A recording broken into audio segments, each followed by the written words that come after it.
우리 하나님은 우리가 말하신 대로 들으시고 들으신 대로 역사하십니다. 그리스도 예수 안에서 잘 될 수밖에 없다고 고백하는 우리에게 하나님은 하나님께 계획하신 모든 일을 이루어 주실 줄 믿습니다. 우리 하나님 말씀 봅니다. 요한복음 1장 1절로 14절입니다. 요한복음 1장 1절로 14절. 주보를 참조하셔도 좋고요.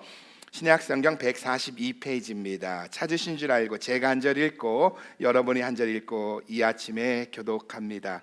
요한복음 1장 1절입니다. 태초에 말씀이 계시니라. 이 말씀이 하나님과 함께 계셨으니 이 말씀은 곧 하나님이시니라. 2절 시작. 그가 태초에 하나님과 함께 계셨고 만물이 그로 말미암아 지은 바 되었으니 지은 것이 하나도 그가 없이는 된 것이 없느니라.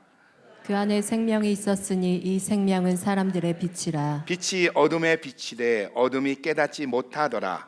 하나님께로서 보내심을 받은 사람이 났으니 이름은 요한이라. 저가 증거로 왔으니 곧 빛에 대하여 증거하고 모든 사람으로 자기를 인하여 믿게 하려 함이라.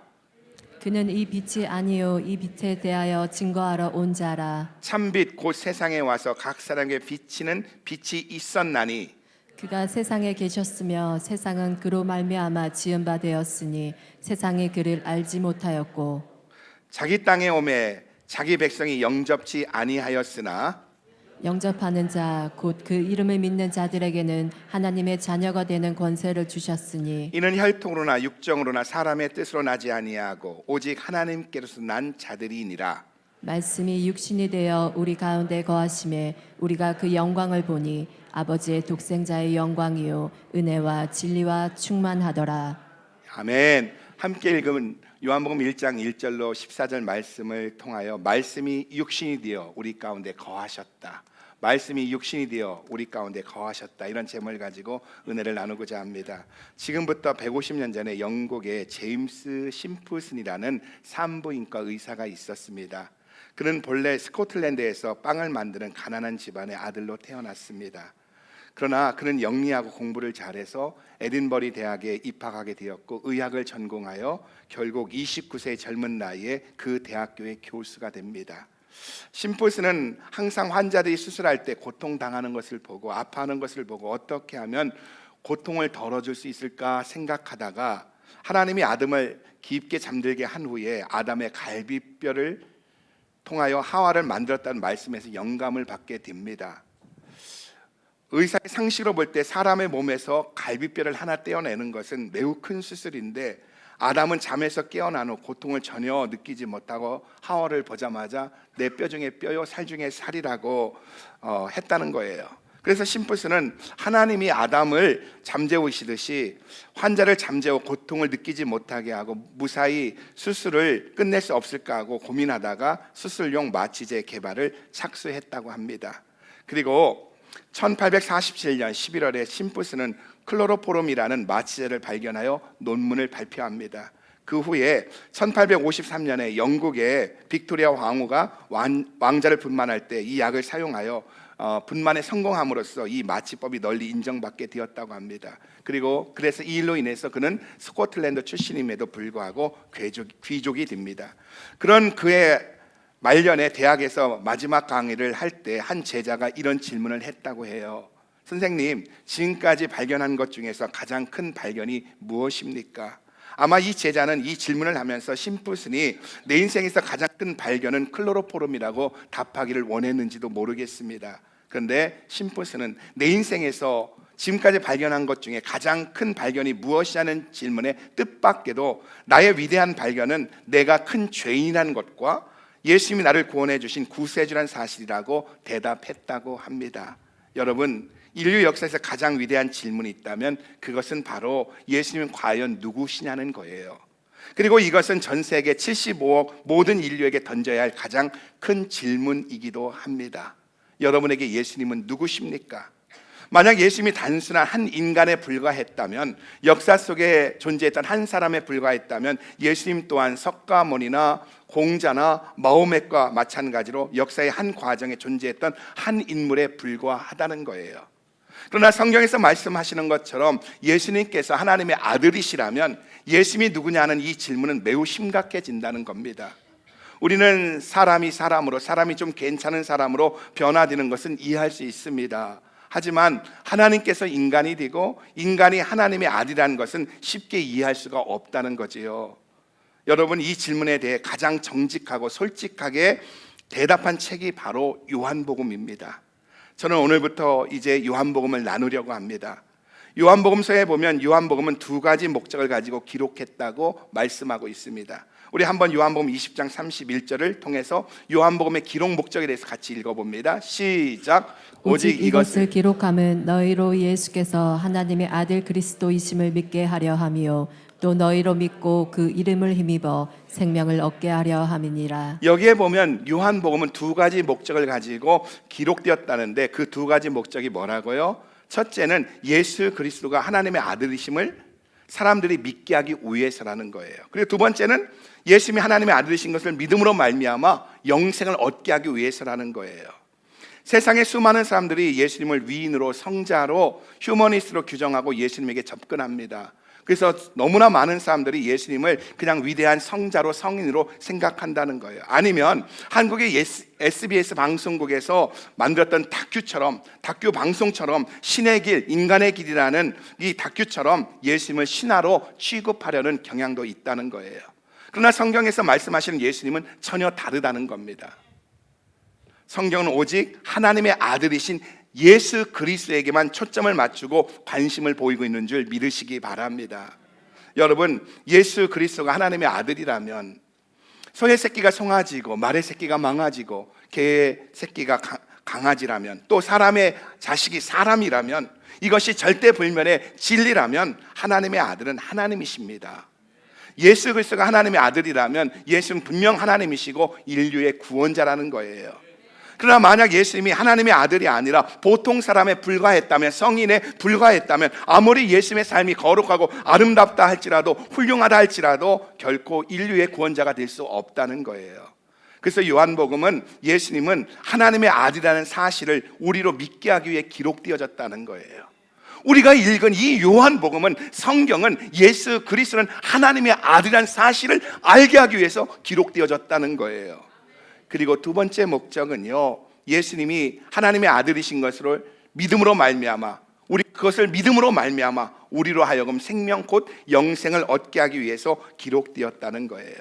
그래서 요한복음 3장 16절은 이렇게 시작되어집니다. 요한복음 3장에 보면 니고데모가 예수님을 찾아옵니다. 인생의 수많은 질문을 갖고 있는 니고데모가 예수님을 찾아옵니다. 그때 예수님이 이렇게 말합니다. 거듭나지 않고는 하나님 나라에 들어갈 수 없다고. 그래서 니고데모가 내가 이렇게 성인인데, 장성한 사람인데 어떻게 어머니의 태 속에 들어갔다 나올 수 있겠습니까? 그랬더니 영으로 난 것은 영이고 육으로 난 건 육이라고 하면서 이렇게 말합니다. 예수님께서 모세가 광야에서 인자를 든 것 같이 나도 들려야 한다 하면서 이는 저를 믿는 자마다 영생을 얻게 하려 하심이라 하면서 요한복음 3장 16절에 이렇게 말합니다. 이것이 성경의 기록 목적인데 같이 한번 읽어봅니다. 시작. 하나님이 세상을 이처럼 사랑하사 독생자를 주셨으니 이는 저를 믿는 자마다 멸망치 않고 영생을 얻게 하려 하심이니라. 여러분, 이 말씀, 하나님이 세상을 이처럼 사랑하사 독생자를 주셨으니 이는 저를 믿는 자마다 멸망치 않고 영생을 얻게 하려 하심이란 이 말씀은요, 성경의 기록 목적이고 요한복음의 기록 목적이라는 거예요. 하나님께서 세상을 사랑하셔서 하나님의 아들 독생자 예수를 보내주셨는데, 누구든지 예수님을 하나님의 아들로 구세주로 믿으면, 받아들이면 하나님의 자녀가 되고 영원한 생명을 얻게 되는 줄 믿으시기 바랍니다. 이러므로 이 두 가지 목적으로 요한복음이 기록되었기에 요한복음에는 독특한 특성이 있다는 거예요. 몇 가지 특성이 있다는 거예요. 첫째는 예수님이 행하신 기적이나 어떤 사건 이후에는 예수님이 하나님이심을 증명하는 선포가 첨가되어져 있다는 거예요. 요한복음 11장에 보면 죽은 나사로가 살아납니다. 배에 동동 묶여 있고 장사 지내진 그 나흘이 된 나사로를 살리신 후에 죽은 나사로를 예수님께서 살리시던 말로, 기적으로 죽은 나사로가 살아났다는 말로 끝나는 것이 아니라 성경은 거기에 어떻게 이야기하고 있습니까? 예수님께서 나는 부활이요 생명이니 나를 믿는 자는 죽어도 살겠고 무릇 살아서 나를 믿는 자는 영원히 살리라. 나는 부활이요 생명이라는 선포가 있다는 거예요. 죽은 나사로가 살아났다. 배에 동여있던 나사로가 살아났다. 죽은 지 나흘 된 나사로가 살아났다. 기적이 일어났다, 그걸로 끝나는 것이 아니라 거기에 의도적으로 나는 부활이요 생명이란 말이 선포되어지고 있다는 겁니다. 또 요한복음 14장에 보면은 예수님이 떠나신다는 사실 앞에 두려워하는 제자들에게 예수님은 너희는 마음에 근심하지 말라, 하나님을 믿으니 또 나를 믿으라, 내 아버지 집에 거할 곳이 많다고 하신 후에 염려하지 마, 거기를 끝나는 것이 아니라 요한복음 14장 6절에 보면 나는 길이요 진리요 생명이라고 선포하고 있다는 겁니다. 그래서 예수님이 행하신 모든 일들이 요한에게 있어서는 기적으로 끝나는 것이 아니라 표적이라는 거예요. 사인이라는 겁니다. 물이 변하여 포도주가 되어지고 물길을 위해 걸어가고 떡 5덩어리와 물고기 2마리로 5,000명을 먹이신 모든 것이 기적으로 끝나는 것이 아니라 그 모든 것이 예수는 하나님의 아들이라는 사인으로, 표적으로 기록되어져 있는 줄 믿으시기 바랍니다. 둘째로 요한복음에서 절대로 놓칠 수 없는 중요한 특징은요, 예수님에 대한 소개입니다. 사도 요한은 의도적으로 예수님에 대한 소개를 항상 I am으로 시작한다는 거예요. 나는 양이다, 나는 문이다, 나는 포도나무다, 나는 길이다, 나는 진리다, 나는 생명의 떡이다. 이것은 사도 요한만 사용한 아주 독특한 표현인데 왜 그런지 아십니까? 여러분, 요한복음의 기록 목적이 뭐라겠죠? 요한복음 20장에서 요한복음의 기록 목적이 뭐라겠죠? 예수 그리스도가 하나님의 아들이신 것을 믿어 너희로 영생을 얻게 하려 하심이라. 그래서 사도 요한은 의도적으로 I am이라는 단어를 사용하고 있다는 거예요. 그런데 이 I am이라는 단어가 히브리어로 뭐냐? 여호와라는 거예요. 출애굽기 3장에 보면은 하나님께서 모세를 부르시는 장면이 나옵니다. 하나님께서 모세를 부르시고 모세에게 너를 통하여 바로의 학정에 고통당하고는 이스라엘 민족을 구원하여 적과 꿀이 흐르는 가나안 땅으로 인도할 것이다. 내가 너를 통해서 저 고통당하는 백성을 가나안 땅으로 인도할 것이다 하며 사명을 줍니다. 그러자 모세가 하나님께 질문합니다. 만약 이스라엘 자손이 나를 향하여 너를 보낸 자가 누구냐, 그의 이름이 뭐냐고 물은다면 어떻게 해야 됩니까? 그러자 하나님께서 출애굽기 3장 14절에서 15절에 보면 이렇게 말씀하십니다. 14절 같이 읽어봐요. 시작. 하나님이 모세에게 이르시되 나는 스스로 있는 자니라. 또 이르시되 너는 이스라엘 자손에게 이같이 이르기를 스스로 있는 자가 너를 너희에게 보내셨다 하라. 하나님이 또 모세에게 이르시되 너는 이스라엘 자손에게 이같이 이르기를 나를 너희에게 보내신 이는 너희 조상의 하나님 곧 아브라함의 하나님 이삭의 하나님 야곱의 하나님 여호와라 하라 하는 이는 나의 영원한 이름이요 대대로 기억할 나의 표언이라.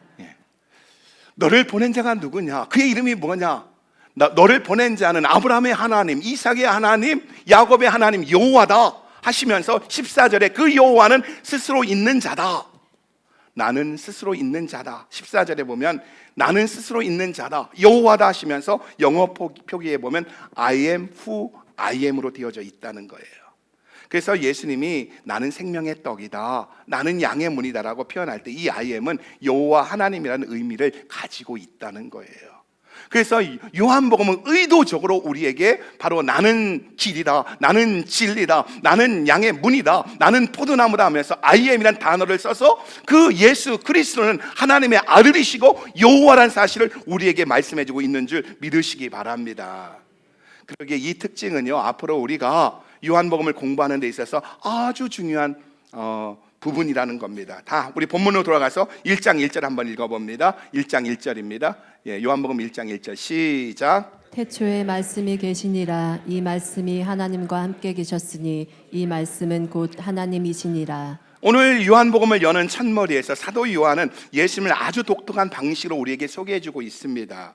다른 복음서의 제자들과 달리 마태나 마가나 누가와 달리 사도 요한은 예수님의 탄생에 대한 이야기를 다루지 않아요. 침례받는 장면을 다루지 않아요.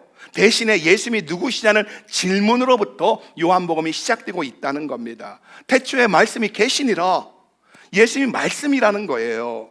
그런데 그 말씀이 어떤 말씀이라고요? 1장 1절 다시 한번 더 읽어봅니다. 그 의미를 생각하며 같이 읽어봐요. 시작. 태초에 말씀이 계시니라. 이 말씀이 하나님과 함께 계셨으니 이 말씀은 곧 하나님이시니라. 말씀이신 예수 그리스도가 하나님이신데 그는 태초에 하나님과 함께 계셨음을 이야기하고 있다는 거예요. 누구냐? 태초에 하나님과 계셨던 말씀이라는 거예요. 다시 말해 태초에 계신 말씀이 곧 하나님이시라는 거예요. 우리는 흔히 사람의 말을 그냥 말이라고 하고요, 하나님께서 하신 말을 말씀이라고 합니다. 근데 중요한 것은요, 한국말에는 사람의 말이나 하나님의 말 사이의 차이를 구분하기가 어렵다는 거예요. 사람의 말, 하나님의 말, 차이를 구분할 수가 없다는 거예요. 하지만 영어에는요, 하나님의 말씀에는 더라는 정관사를 붙이고 대문자를 사용하고 있다는 거예요. 그래서 하나님 말씀할 때 그 말씀은요, the word, 단순히 word가 아니라 the word, 그 말씀, 그분께서 하신 말씀이란 뜻을 나타내고 있다는 거예요. 그러니까 그 말씀은 누구냐? 예수 그리스도라는 거예요.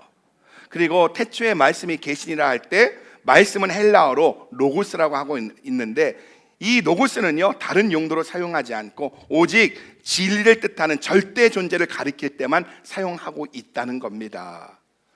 그리고 헬라적 사고로 볼 때요, 이 로고스라는 단어는요, 상당히 흥미로운 배경을 가지고 있습니다. BC 560년경에, 그러니까 사도 요한이 태어나기 600년 전에 헬라의 유명한 철학자가 있었는데 그 이름이 누구냐? 헤라클레토스입니다. 바로 이 헬라 철학의 시작인, 시작의 근간을 만든 사람이 헤라클레토스인데, 그의 철학 사상이 요한이 살던 시대까지 헬라 문화를 지배합니다. 헤라클레토스는요, 세상은 끊임없이 유동적으로 변해간다는 유동설, 유출설을 주장했는데, 그의 주장은 이런 거예요. 만약 흘러가는 물이 있는데 흘러가는 물에 내가 발을 담갔다 뺀 후에 다시 그 강물 속에 발을 담그면 이때 강물은 조금 전에 발을 담궜던 강물이 아니라 새로운 물이라는 거예요. 유동설을 이야기하고 있는 거예요. 그러니까 그 말은 무슨 말이냐? 어려운 말 같지만 세상은 끊임없이 변해가고 있다는 거예요. 이미 그 강물은 흘러가 버리고 새로운 강물에 발을 담그고 있는데, 모든 것이 다 흘러가는데 이 흘러가고 변화되는 그 속에는 원인이 있고 실체가 있다는 거예요. 그리고 이 세상이 변화되어지고 있는데 그 원인과 실체가 뭐냐? 바로 그것이 노고스라는 거예요. 이게 헬라 사상인 겁니다.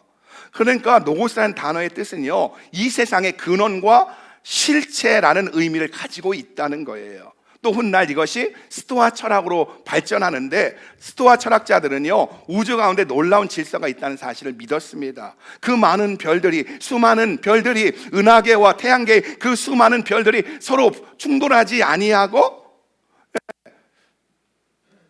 각자의 궤도로 움직이고요, 그 움직임에 따라서 조수 간만의 차이가 있고 봄과 여름, 가을, 겨울 같은 사계절의 변화가 질서 있게 다가온다는 사실을 발견합니다.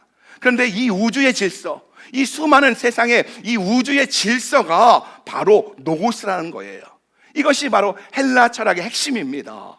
변하지만 변함 속에 있는 원인자는 노고스이고, 그리고 이 세상 우주 만물의 질서는 노고스다 하는 것이 바로 노고스를 바라보는 헬라 사람들의 생각이었다는 거예요.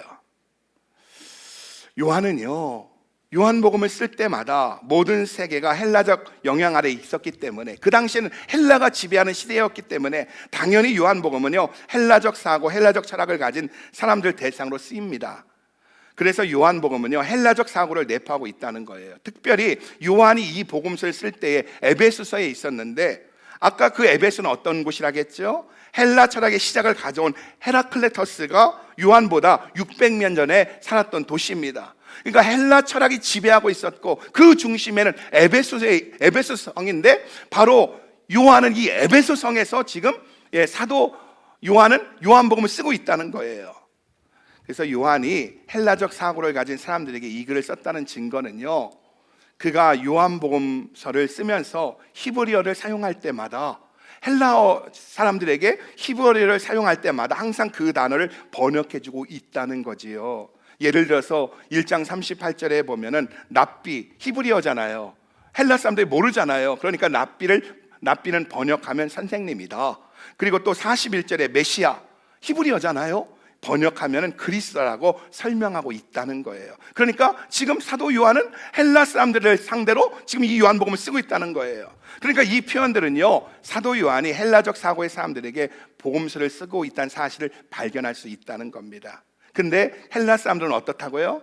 그들은 이 우주의 변화의 우주의 그 변화를 원인이 되어지는 것이 노고스이고요, 또한 삶의 의미를 부여하는 힘을 주는 원인자가 노고스이고요, 우주 만물의 질서를 가져오는 자가 로고스라고 믿고 있는 헬라 사람들에게 요한은 바로 이 로고스가 뭐냐? 하나님의 말씀이고 하나님의 아들 예수라고 자연스럽게 설명하고 있는 거예요. 어렵나요? 그러니까 태초에 로고스가 계셨고 이 로고스는 하나님과 함께 있었으며 이 로고스가 하나님이셨는데 그 로고스가 육체를 입고 이 땅에 오셨는데 그분이 바로 예수 그리스도라고 선포하고 있는 겁니다. 자, 2절과 3절 읽어봅니다. 2절과 3절 같이 읽어봅니다. 시작. 그가 태초에 하나님과 함께 계셨고 만물이 그로 말미암아 지은 바 되었으니 지은 것이 하나도 그가 없이는 된 것이 없느니라. 예, 여러분 창세기 1장 1절에 보면은 성경의 시작인 창세기는 이런 선포로 시작합니다. 같이 읽어봅시다. 창세기 1장 1절 다 외우지만 한번 읽어봅니다. 진짜 다 외우는 줄 안 띄워준데 시작. 태초에 하나님이 천지를 창조하시니라. 예, 여기에 보면 하나님이라는 단어는요 히브리어로 엘로힘입니다. 엘로힘은 전능자, 주관자라는 의미를 가진 엘로아로서 둘 이상의 복수형입니다. 그러니까 하나님은요 창세기 첫 장 첫 절부터요 하나님은 한 분이시며 두 분 이상의 삼위일체라는 사실을 우리에게 보여주고 있다는 거예요. 그리고 우리는 요한복음 첫 절에서 요한에 의해서 이 사실을 더욱 확실하게 우리에게 말씀하고 있다는 거예요. 태초에 말씀 로고스가 계셨고 이 말씀이 하나님과 함께 있었으며 이 말씀이 역시 하나님이셨다고 설명해 주고 있다는 거예요. 태초에 하나님이 천지를 창조하시니라 할 때 그 하나님은 두 분 이상의 엘로힘으로서 바로 삼위일체를 이야기해 주고 있고요. 요한복음 1장 1절은 어떻다고? 태초에 로고스인 말씀이신 예수 그리스도가 함께 하셨고 이 말씀이 하나님과 함께 하셨기에 이 말씀은 하나님이었다 이렇게 이야기하고 있다는 겁니다. 아멘. 요한은 먼저 이 말씀이 태초부터 기원전부터 모든 것의 시작전부터 계셨던 말씀이라고 선포한 후에 이 말씀에 대하여 선포하는 두 번째 사실은요 그러므로 이 말씀은 하나님이시라는 거예요. 그리고 창세기 1장 1절에 태초에 하나님이 천지를 창조하시니라는 말씀에서 이 태초에 말씀이신 예수가 바로 말씀으로서 천지를 창조하셨다는 거예요. 그러니까 지금 사도 요한은 지금 어렵게 이야기하고 있는 것 같지만 이 로고스이신 말씀이신 예수님은 어떤 분이다? 바로 천지를 창조하신 하나님이시라는 거예요. 세계 우주 만물의 모든 기원의 창조자이신 그 하나님이신 그 말씀이신 예수 그리스도라는 겁니다. 그러면서 요한은 4절에서 여기서 한 걸음 더 나아가 그 말씀 안에 생명이 있었고 그 생명은 사람들의 빛이라고 선포하고 있다는 거예요. 예수님은 창조주이시고 모든 것의 근원자이시고 원인자이시고 질서자이신데 바로 그분이 육신을 입고 이 땅에 오셨다는 거예요. 그리고 그 말씀 안에 생명이 있다는 거예요. 그리고 그것은 사람들에게 빛이라는 거예요. 예수님은 요한복음 10장 10절에서요 자신이 이 땅에 오신 목적을 이렇게 설명하고 있습니다. 같이 읽어봅니다. 시작. 도적이 오는 것은 도적질하고 죽이고 멸망시키려는 것뿐이요 내가 온 것은 양으로 생명을 얻게 하고 더 풍성히 얻게 하려는 것이라. 도적이 오는 건 도적질하고 죽이는 것이지만 예수님이 오신 것은 우리로 저와 여러분을 하여금 생명을 얻게 하기 위해서라는 거예요. 이번에 북한을 위한 중보기도팀이요 중국 땅을 밟으면서 개인적으로 저는 에베소서를 묵상했는데 사도 바울의 에베소서를 마치면서 했던 이 마지막 당부가 뭔지 아시죠? 정말로 파이널리 마귀의 계계를 능히 대적하기 위해서 하나님의 전신갑주를 입으라. 이는 악한 날에 너희가 능히 대적하고 모든 일을 행한 후에 서기 위함이라. 우리가 마귀와 싸워 이기라는 거예요. 그 이유는 뭐냐? 그날에 우리가 주님 앞에 온전히 서기 위함이라는 겁니다. 무슨 말입니까? 하나님은요 하나님이 실체이듯이요 마귀도 실체라는 거예요. 마귀는 귀신은 관념적 존재가 아니라 실제라는 거예요. 그리고 여러분 요한복음 10장 10절은 어떻게 말하고 있다고요?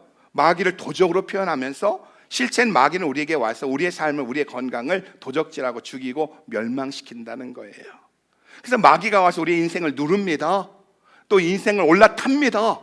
그래서 우리를 결국은 어떻게 한다고요? 쥐어짜서 죽게 한다는 거예요. 그래서 성경은 귀신의 역사를 이렇게 표현하고 있다는 겁니다. 우리 마태복음 12장 45절 한번 읽어봐요. 자, 마귀가 하는 귀신이 하는 일을 한번 봅니다. 시작. 이에 예. 가서 저보다 더 악한 귀신 7을 데리고 들어가서 거하니 그 사람이 사람의 나중 나중 형편이 전보다 더욱 심하게 되느니라. 이 악한 세대가 또한 이렇게 되리라. 귀신이 나갔다가 7 귀신을 데리고 들어와서 결국은 어떻게 한다고요? 그 사람을 그 나중 형편이 더 힘들게 했다는 거예요. 인간을 괴롭힌다는 거예요. 그리고 또한 마귀는요, 이 사람을 옷을 벗겨서 수치를 겪게 하고 집에 거하지 않게 한다는 거예요. 자, 우리 같이 한번 누가복음 8장 27절 읽어봅니다. 시작. 육지에 내리심에 그 도시 사람으로서 귀신 들린 자 하나가 예수를 만나니 이 사람은 오래 옷을 입지 아니하며 집에 거하지도 아니하고 무덤 사이에 거하는 자라. 내가 옷을 입지 않고 집에 거하지 않고 밖으로 도는 사람들 여러분, 우리로 하여금 옷을 벗게 하고 우리의 삶을 수치스럽게 하게 하는 것은 귀신의 역사라는 거예요. 또 마가복음 1장 26절에 보면 경련을 일으킨다는 거예요. 같이 한번 읽어봅니다. 시작. 더러운 귀신이 그 사람으로 경련을 일으키게 하고 큰 소리를 지르며 나오는지라. 그리고 또 마태복음 12장 22절에 보면 병들게 한다는 겁니다. 마귀가 하는 일입니다. 같이 읽어봅니다. 시작. 그때 귀신 들려 눈 멀고 벙어리 된 자를 데리고 왔거늘 예수께서 고쳐주심에 그 벙어리가 말하며 보게 된지라. 귀신이 우리로 하여금 눈 멀고 벙어리 되게 하고 병들게 한다는 거예요. 그리고 또 결국은 마가복음 9장 22절에 보면 우리를 죽이려 한다는 거예요. 같이 한번 읽어봅니다. 시작. 귀신이 저를 죽이려고 불과 물에 자주 던졌나이다. 그러나 무엇을 하실 수 있거든 우리를 불쌍히 여기사 도와주옵소서. 우리를 괴롭히고 수치스럽게 하고 경련을 일으키고 병들게 하는 이 귀신은요, 한 개인에게 들어가기도 하지만 많은 사람에게, 단체에게 사이에 붙기도 한다는 거예요. 그 이야기가 사도행전 8장 7절에 나옵니다. 같이 읽어봅니다. 시작. 많은 사람에게 붙었던 더러운 귀신들이 크게 소리를 지르며 나가고 또 많은 중풍병자의 안진뱅기가 여기에 보세요. 한 사람이 아니라 많은 사람에게, 공동체에게, 단체에게, 국가에게 귀신이 들어갔다는 거예요. 이번에 북한 땅을 바라보면서 중국에서, 중국 단동에서 백두산까지 압록강을 따라 올라갔고요. 또 백두산에서 그 방천까지 두만강을 따라 갔습니다. 1337km를 차로 지나면서 북한 땅을 바라보면서 중보기도 했는데요. 여러분, 북한은 어떤 곳인지 아십니까? 단동만 보더라도요, 그 밤이 되면은요, 이 중국 단동은 휘황찬란합니다. 근데 바로 압록강 건너가 신의주인데 북한에서 제2의 도시입니다. 근데 어둠캄캄해요. 군데군데 불빛 몇 개고요. 그 도시가 깜깜합니다. 근데 그것을 보면 저들이 왜 깜깜할까? 암흑일까? 그거는요, 김정은은 한 사람 속에 또 귀신이 들어가고요. 그리고 또한 전체적으로 북한을 억누르는 악한 영이 있다는 거예요. 그래서 중보기도가 필요한 것은 뭐냐? 바로 국가 가운데, 북한 가운데 있는 악한 영과 싸우기 위해서 우리가 중보기도를 하는 겁니다. 여러분, 이와 같이 마귀가, 귀신이 하는 일은요, 개인 속에, 단체 속에 도적질하고 죽이고 멸망시키는 것 뿐인데, 예수님이 오신 이유는 뭐라고요? 양으로, 저와 여러분으로 생명을 얻게 하되 더 풍성히 얻게 하려 하심인 줄 믿으시기 바랍니다. 우리 예수님은 생명을 주기 오신 줄 믿으시기 바랍니다. 로고스이시고 창조주이시고 모든 것의 원인자이시고 근원이신 예수 그리스도가 빛으로 오셨는데, 그 주님이 이 땅에 오신 이유는 저와 여러분에게 생명을 주기 오신 줄 믿으시기 바랍니다. 우리 옆 사람 보고 인사합니다. 예수님은 생명을 주기 오셨습니다. 시작. 자, 눈 보고 한 번 더 뒷사람도 보고 인사합니다. 당신은 반드시 살아납니다. 시작.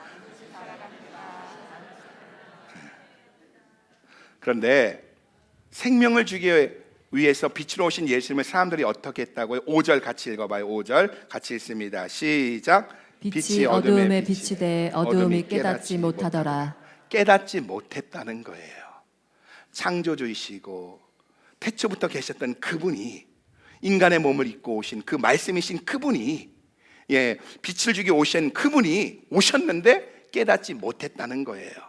생명의 빛 대신 예수님께 나오지 않았다는 거예요. 이 사실에 대해서 요한복음 5장 39절로 40절에 보면 예수님이 이렇게 탄식하며 말씀합니다. 같이 읽어봐요. 시작. 너희가 성경에서 영생을 얻는 줄 생각하고 성경을 상고하거니와 이 성경이 곧 내게 대하여 증언하는 것이로다. 그러나 너희가 영생을 얻기 위하여 내게 오기를 원하지 아니하는도다.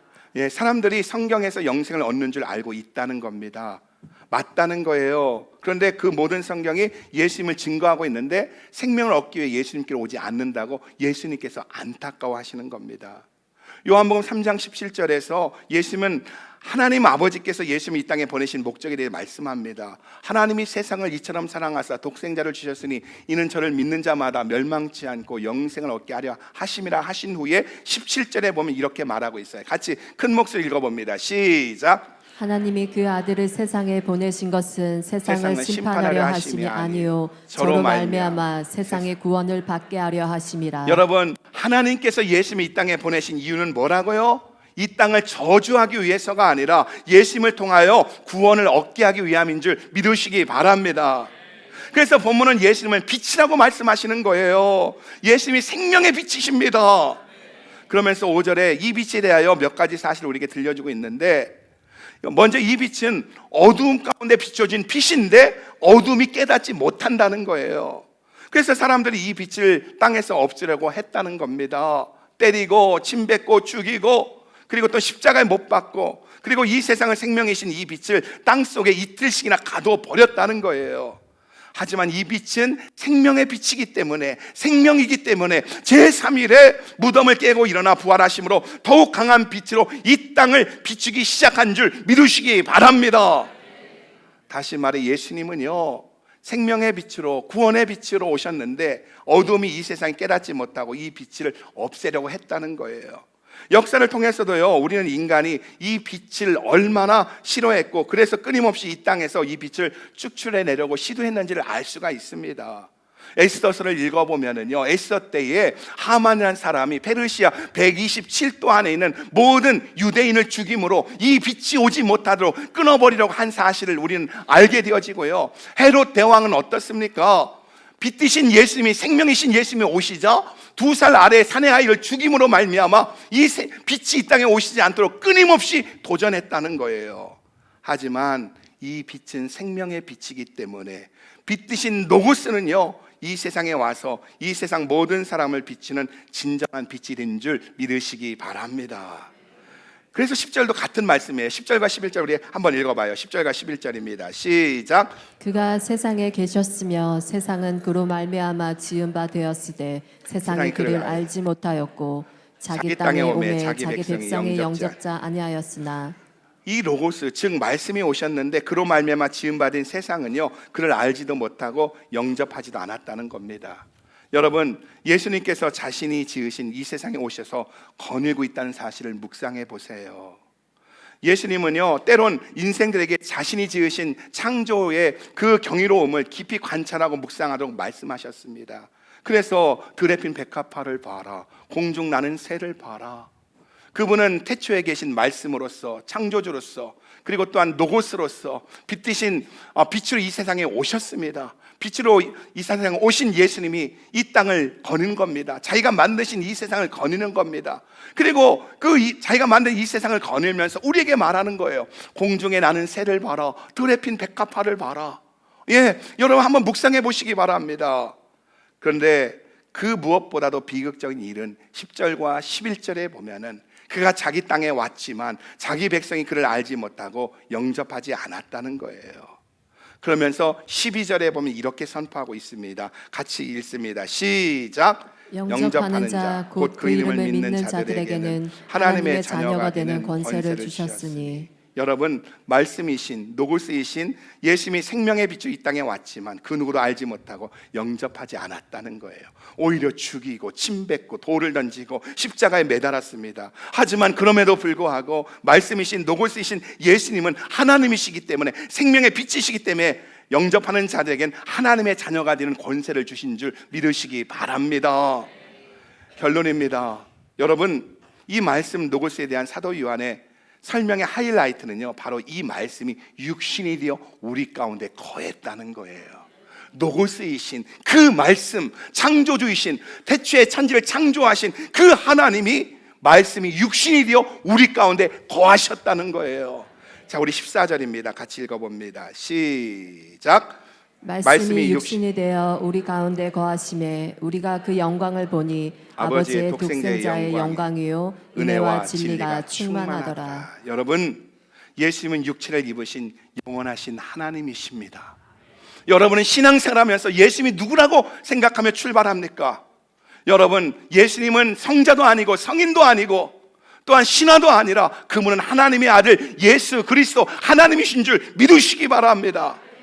그는 창세기 1장 1절 말씀처럼 우주를 천지를 창조하신 창조주셨고 그가 지으신 이 세상이, 즉 인간이 죄로 말미암아 멸망하던 이 세상이, 아담과 하와의 그 범죄로 말미암아 죽어가는 이 세상이, 어둠으로 가득 찬 이 세상을 빛을 받추기 위해서 이 땅에 오신 구세주이신 줄 믿으시기 바랍니다. 그런데 이 세상은 그 예수님을 영접하지도 않고요, 오히려 이 세상에서 축출하려고 했다는 거예요. 그러나 영접하는 사람에게는 예수님께서 하나님의 자녀가 되는 권세를 주신다는 겁니다. 하나님의 자녀라는 것은 내가 하나님과 가족이 되어졌다는 거예요. 하나님과 하나가 되어졌다는 거예요. 하나님과 함께하는 자리라는 겁니다. 여러분, 예수님이 하나님의 아들이신 것을 믿으시기 바랍니다.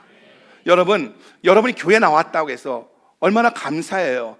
팬데믹 이후에, 코로나 이후에 수많은 사람들이 교회 나오지 않고 각자가 뭐 신앙이 있다 하면서 예배를 드린다고 하면 교회 나오지 않은 이때 여러분 교회 나오신 거 얼마나 감사한지 몰라요.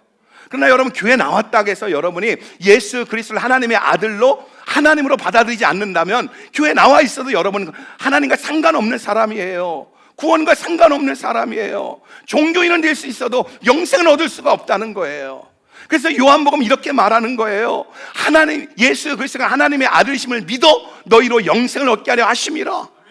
여러분, 교회 나오는 것에 만족하지 말고 예수 그리스도를 영접하시기 바랍니다. 받아들이시기 바랍니다. 어떤 분이 그래요. 교회 안에 구원받을 사람이 너무나 많대요. 이 시대는 자기가 맞죠? 예, 맞아. 예. 우리 합의 일어나네. 여러분, 이 시대에 너무나 많은 사람들이요, 교회 나오면서도 자기 주장과 자기 생각으로 신앙생활 한다는 거예요. 예수 그리스도 주인이 아니라 내가 주인 되어 신앙생활 한다는 거예요. 그러나 여러분, 성경은 말합니다. 바로 하나님의 아들 예수 그리스도가 인간의 몸을 입고 이 땅에 오셔서 빛으로 오셔서 우리 가운데 거하신다는 거예요.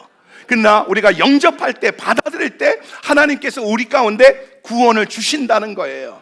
그래서 구원은 두 가지입니다. 구원은 외부로부터 와야 되는 거예요. 내가 만드는 것이 아니라 외부로부터 오는 겁니다.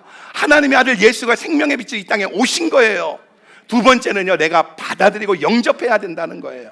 주님이 이뤄 놓으셨음에도 불구하고 내가 그것을 영접하지 않으면 나와 상관이 없다는 거예요. 저는 우리 모든 휴선 순복음교회 모든 성도님들이 정말 예수 그리스도를 영접해서 영생을 얻는 놀라운 역사가 있기를 소원합니다. 주님 앞에 갔을 때, 주님 앞에 섰을 때 거기에 홍 목사가 없다고 생각해 보세요.